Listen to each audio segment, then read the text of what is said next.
Just by a quick show of hands, how many people caught that reference? Well, all right. Yeah, exactly. You know, as I mentioned to a couple people who asked, yes, the bow tie is real, so are the nerves, but as always, it's good to be in front and have this honor to present and to give a talk on this Sunday. Also, I want to give thanks to Jan and to Nina and to everyone who kind of set the tone for today. One of the things that makes Unity special is that, as I have found, is that it kind of talks to the nuance, to the silence between the notes of our lives, and says and gives names to things that I know I had felt, but hadn't had anybody yet express. And so I remember one of my first Mother's Days here at Unity, and I'm just, happy-go-lucky me, and I'd thought about my own mom, and I'm thinking about Lisa, who is a mom, and I'm honoring mothers in the more traditional sense. And then I wish I could give credit to who was the platform chair, but I definitely want to, give credit to Reverend Brenda, who mentioned, there is the mother side in all of us. There's those aspects of us that send the motherly energy forward that we may not even realize. And that there also are people who want to be moms, but for whatever variety of reasons cannot or hasn't happened yet. And so that in itself is to be honored. And I remember in that first Mother's Day, I felt the totality of the day in which I had never experienced before. So I'd come in with my experience and my exposure and kind of my template for what Mother's Day should be, like, okay, make sure the flowers show up on time and, get the chocolates ready, and she gets to pick the restaurant and all that stuff. And that's fine. There's nothing wrong with that, believe me. I like chocolate. But nonetheless, I loved hearing a name put to a thought that was in my subconscious that was now ready to come forward. So at the beginning of this talk, I was going to do that.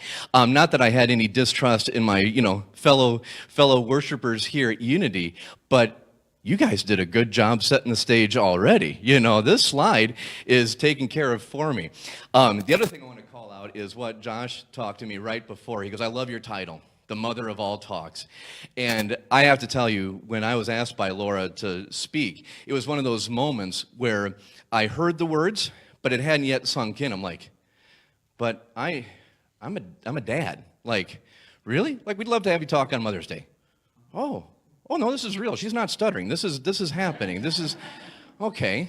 And then in her own infinite wisdom, she said, but we are all mothers in different ways. We're mothers of creation, where we nurture in a variety of ways that we may not know, just like I had mentioned before. And so at that point, it clicked for me. I said, yeah, I would be happy to do it. And of course, in my own sarcasm, which will come out a little bit later in the talk, as I sat down to write, I just said, okay, I got to title it, The Mother of All Talks, And I set the bar for myself, and I just kind of chuckled because, well, you typed it, now you're going to have to do it. And so we're going to give that a shot. But what I'm really going to try and talk about today is what you see in the bottom half of that topic, and the fact that, yes, there is a strength that motherhood and mother energy has that can't be denied. And I'll give a couple examples of that. But then yet there are also times, as hard as it is for any of us to say that we need rest, there are times in which we need rest. And why is that? And then once we have that rest, how do we use that time to then go forward, pick up the reins again in our mother energy, and make our work even more fruitful? So hopefully in this talk, we'll kind of follow that path here so that you'll be able to walk out with some ideas of things that you can use that might bring either clarity to what you already do or bring something forward that I hadn't thought about that before. Just like I had mentioned before, I'm like, me give a Mother's Day talk? Okay, let's do the mother of all talks. So, moving forward, the strength of a mom.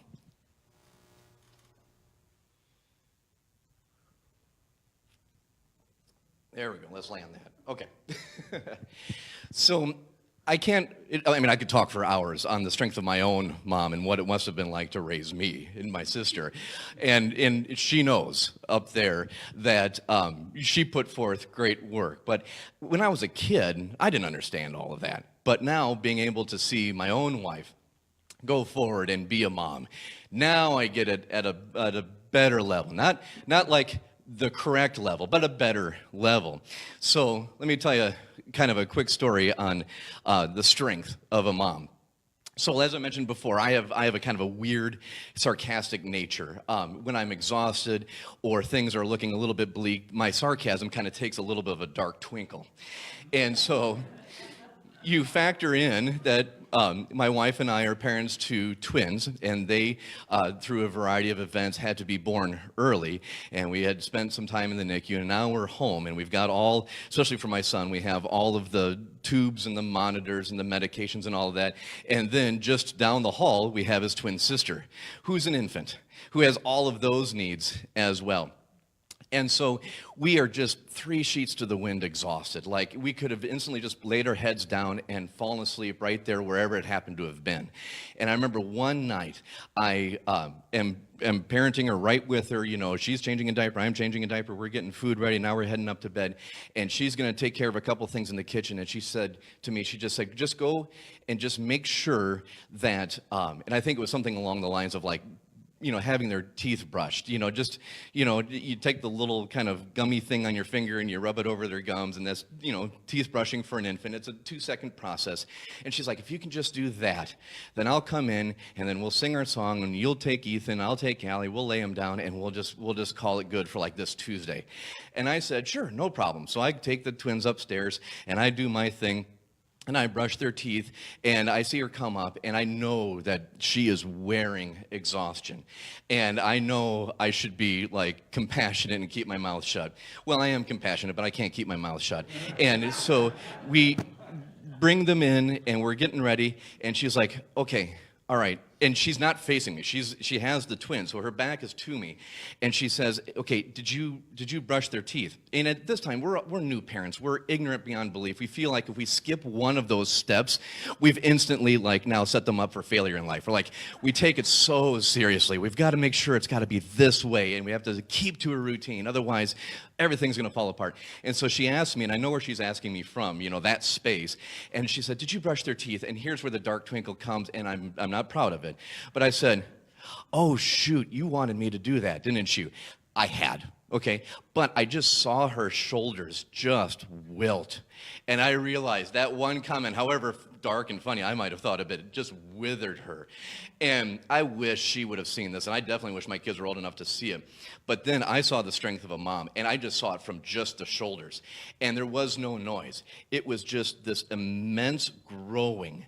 Just there, she found another gear that moms find.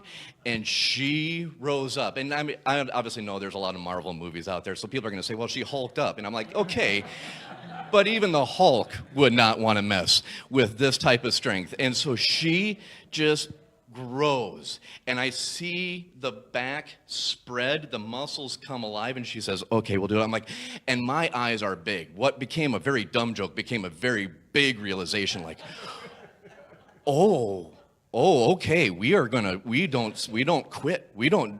There is no tapping out. There is no, okay, we'll do it tomorrow. Okay. And I just, at that point, went into full apology mode and lesson learning mode. And that has always been one of the hallmarks, and I see that within her.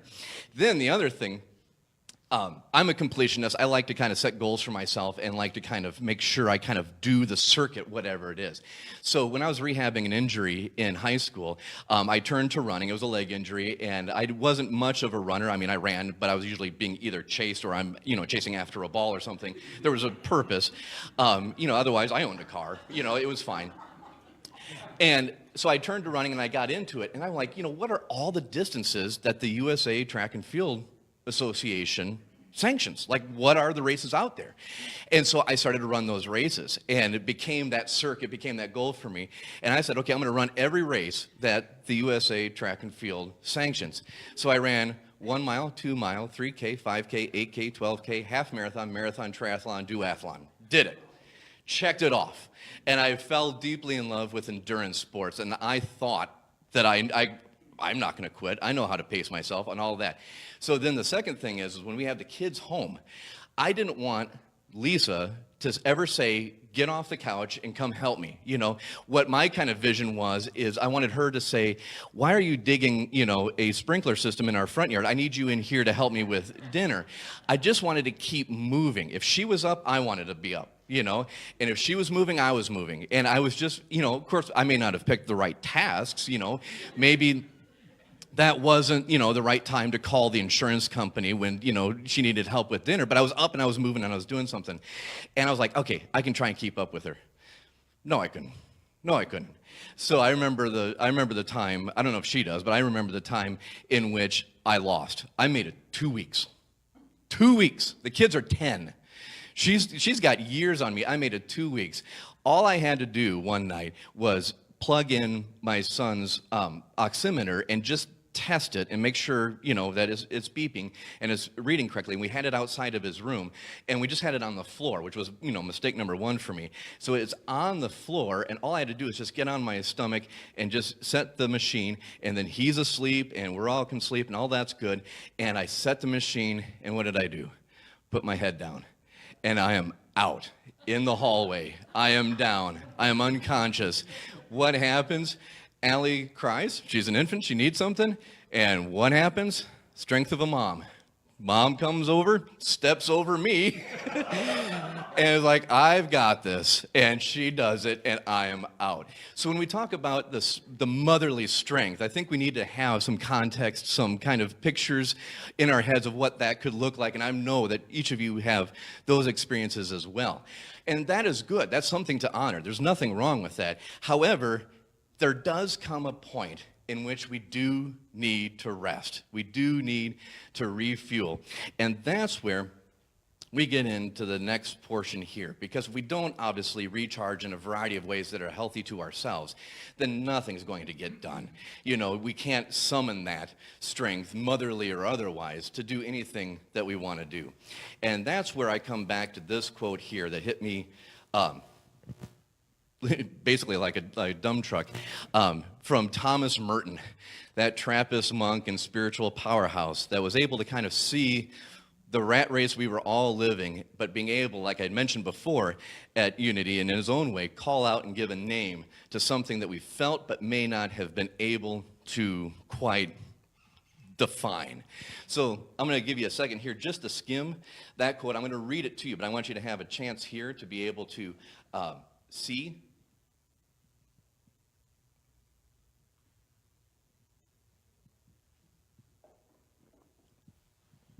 Because this will be what we kind of launch into the second half of the talk with. So it says, there is a pervasive form of contemporary violence, and that is activism and overwork. The rush and pressure of modern life are a form, perhaps its most common form, of its innate violence. To allow oneself to be carried away by a multitude of conflicting concerns, to surrender to too many demands, to commit oneself to too many projects, to want to help everyone in everything. Are you kind of seeing how this is flowing in with the, traditional view of mothering? Is to succumb to violence. The frenzy of our activism neutralizes our work for peace. It destroys the fruitfulness of our own work because it kills the root of inner wisdom, which makes work fruitful. There's a lot here. This is something that I personally have posted in a work area that I have to just remind myself of, is my work fruitful? Am I committing to too much? Am I allowing this kind of passive-aggressive violence? And that's the term that really stuck out to me. That word right there was the one that made me kind of stop, pause, and think to myself, well, that may be a bit much. And then as I read the quote more and more for myself, I realized, no, it's probably that. It's probably the right word. Knowing how Thomas Merton crafted everything, this was a thought that he had. This was the word that he chose, of modern life and its innate violence. Because I never thought that I would, commit violence against myself. But I can definitely, from my own life, see where I have overstepped these bounds, and let myself become too active and too overworked, and then thus suffered that violence, and then now had to figure out a way out. So that's what I also kind of see resonating in today as we celebrate mothers of all different kinds and all different acts, and is to say to ourselves, what of this kind of rush, of this pressure, of this violence are we allowing for ourselves to get swept away in, And not in a way to kind of, bend our knee and to feel bad about it, but to just be aware of it. Because once you bring awareness, you can bring compassion to yourself, and then you can start to think to yourself, all right, how do I stop whatever that cycle is, and then be able to work to something more fruitful, or to make what I'm putting my energy towards bear more fruit. So that is something that becomes then the hinge pin for what I want to share next here. And we all take rest in different ways. I don't want to get into the, to the different myriad of ways that we take rest, but it's just to be aware of how we do that. That's the important part. So once we have, then we come from a spot now where we get to mother ourselves and then be able to look at what can I nurture for myself to make my work more fruitful. And then that's where we get into Robert Brummett and his book, Living Originally. And if I had kind of thought my way through, I would have brought in a copy. But his name is Robert Brummett. You'll see it at the bottom of the slide here coming up. Oh, there you are. Where it's the author, Robert Brummett, and this title is Living Originally. And he has a chapter in there on radical self-acceptance. And this is where I kind of felt where my stepping stone was. When I want to look and see, okay, how do I make my work fruitful? Well, first I have to practice this to then get to that end part. And radical self-acceptance to a lot of folks is just what you see up there. It's looking at your life and saying, for what I'm doing, I like myself, I'm doing what I think I can do, as a dad. I am doing what I think I can do as a husband. I'm doing what I think I can do as an employee, a brother, a son. All those little categories that we carry around with ourselves. But the problem is the fact that when I do that, what I'm doing is I'm saying I'm okay and I like myself based on outside constructs, based on what the world is telling me a good husband, a good father, a good brother, a good son is, I mean, heck, it can even be as silly as like looking at, sports fandom. What's a good Chicago Bears fan look like? I don't know, but okay, go Cubs. But it really is at that level too, where, okay, if we like ourselves, all right, are we liking ourselves on those outside constructs? And what Robert Brummett is saying with radical self-acceptance is to know, no, it's not about the outside constructs, but rather it is understanding that what you're experiencing, and that we don't need to tell a story about it. And that's where I pulled this quote from here, from page 49. It says, "Deep self-acceptance is simply the unconditional acceptance of my present moment experience, whatever that experience may be. The self I accept is simply the self I experience each and every moment." So there's kind of this duality. There is, I'm experiencing this, but then myself is experiencing it and kind of making a story up about it, kind of giving a narrative. But yet, in that point, we don't need the narrative. We don't need the story, Acceptance isn't the same as liking. So if you're experiencing something painful, it's not about accepting it and saying, okay, this doesn't hurt anymore. No, it hurts. That's real. That's the experience. But it doesn't mean that you have to like it. It just means I'm experiencing this. I accept that. I know that I want to be other places. I know I want the pain to stop. That's me being human. That's okay. But I am experiencing it. I accept it. This is myself in this moment, the unvarnished me, and I know I've got everything I need. I know I've got everything that I have that I would ever want to go forward. And that is that point at which you can start to make that change into, what do I want to do to make my work more fruitful? What is this kind of paragon that I'm supposed to reach? Hence my title of the talk. I put that up there because, who would give the mother of all talks? Have I heard that talk? Has that actually occurred and some of us missed it? I don't know. But if we kind of set that outside construct and we kind of try and reach it, like I'm going to give a talk of towering spiritual significance and staggering insight, you start to see, no, you're not. And then you shut the outside self down because of that silliness, and you realize, okay, what am I going to do? I'm going to be me. I'm going to give the best talk that I can. It is myself, and it's going to be okay. And that's what I feel with Robert Brummett's work here, is what we're always constantly doing, but it's very, very tough because it has to be in this moment. You know, I mean, there's been many, many times, and here comes the sarcasm again, and my kids probably get it a little bit more than I give them credit to, but I say it almost to shut myself down, because there's times in parenting where I'll say, okay, we're doing it this way, and I know this probably will end up in some type of therapy session in your 40s. I understand that, but just know I feel bad. And my kids will laugh, and they're like, oh, Dad, and you know, and they accept it. You know, there's that inner wisdom where they accept that humor. I'm saying it to shut my brain down from being the outside construct, great dad, and just be myself, who's just trying to make it up as we're going along here, kids. And this wasn't in any of the books, you know.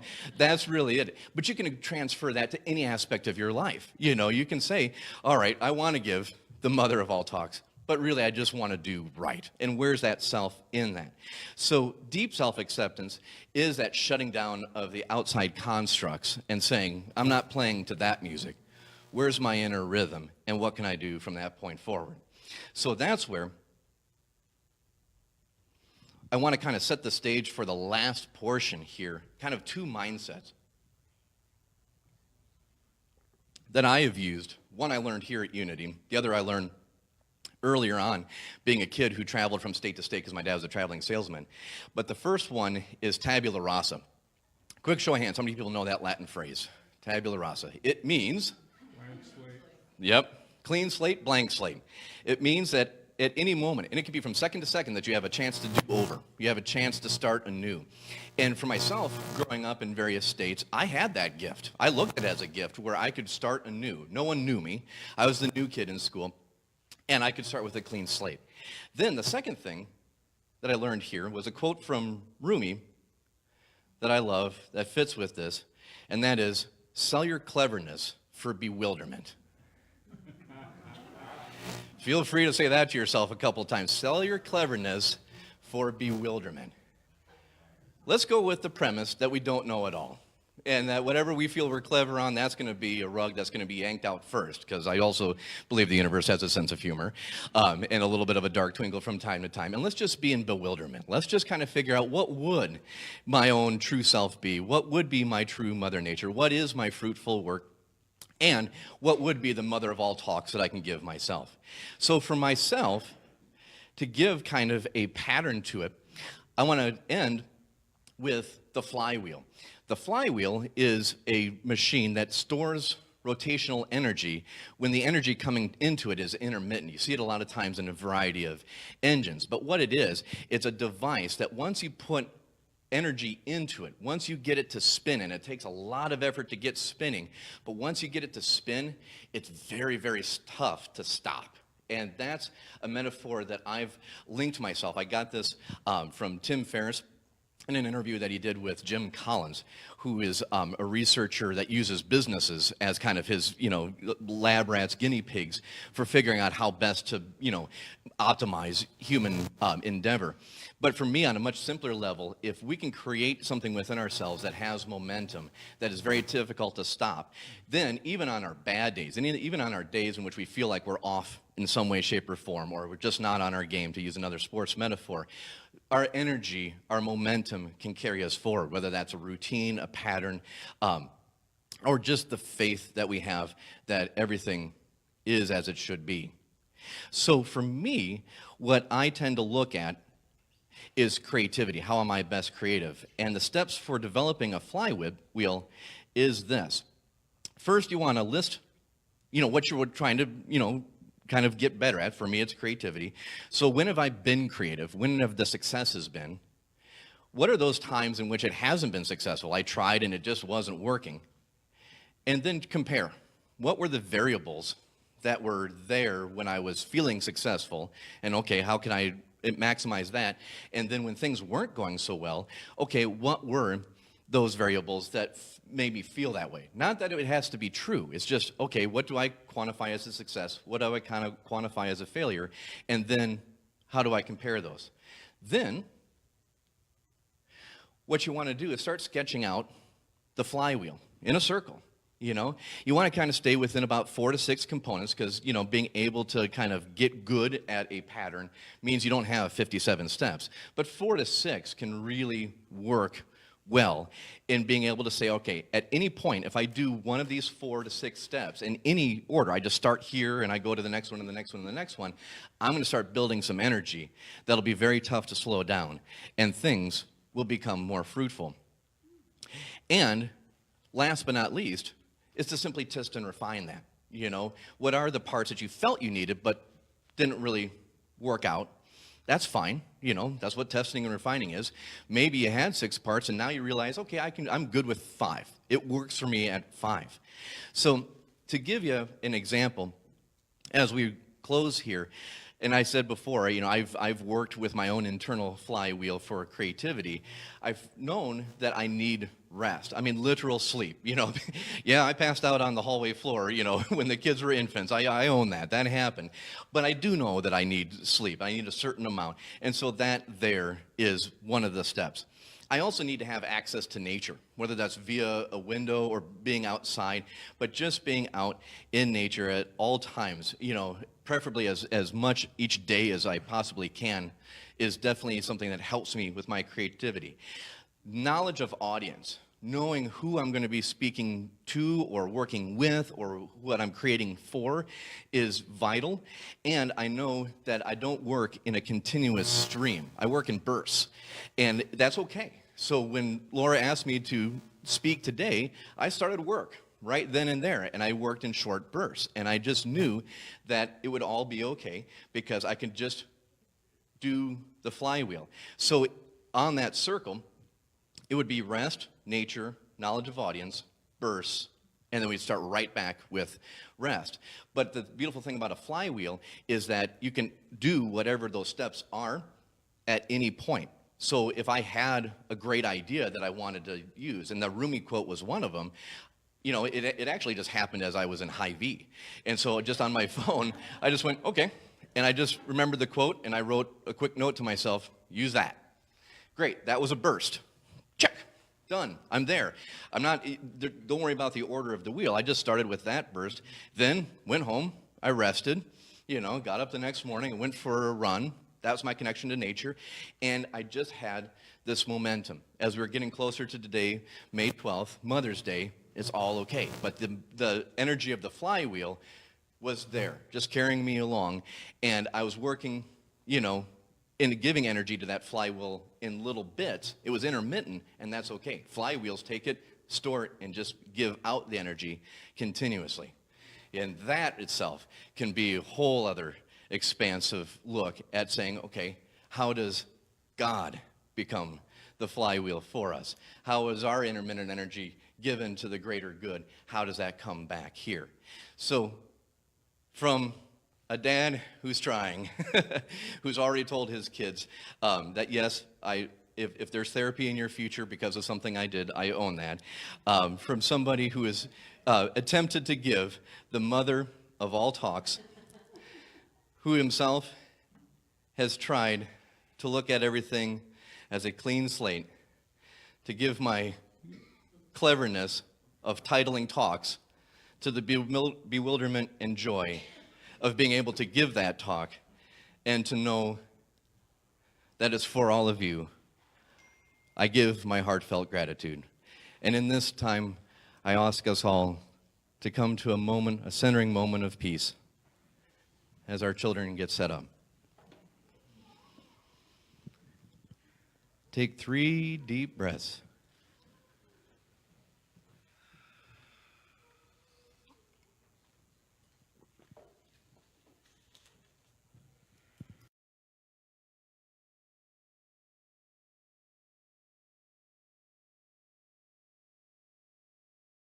We know that we are loved. We know that we send love out.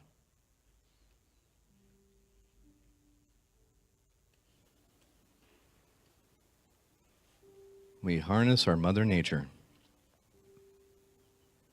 our mother energy.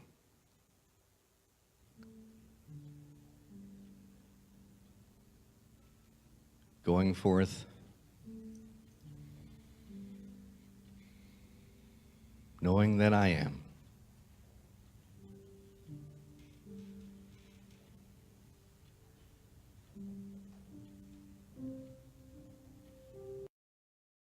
Knowing that my work is fruitful.